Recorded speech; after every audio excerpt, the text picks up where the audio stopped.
போய் இது சொல்லுங்கள். இல்லை வாய்ஸ் எங்களுக்கு ஆடிபிளாக இருக்காது. நான் எங்கள் வீட்டில் வந்து இப்போ தேங்காய் கடலை நல்லெண்ணெய் இந்த 3 எண்ணெயும் வந்துட்டு ஆட்டி சேல் பண்ணிட்டுருக்கோம்.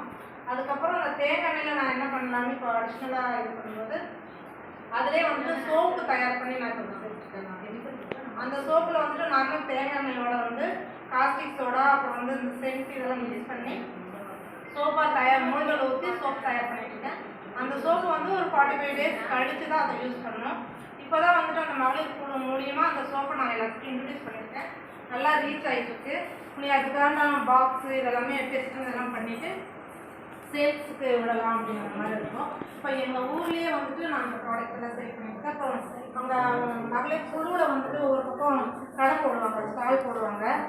அந்த ஸ்டாலில் வந்து நாங்கள் சேல் பண்ணிட்டு இருக்கோம்.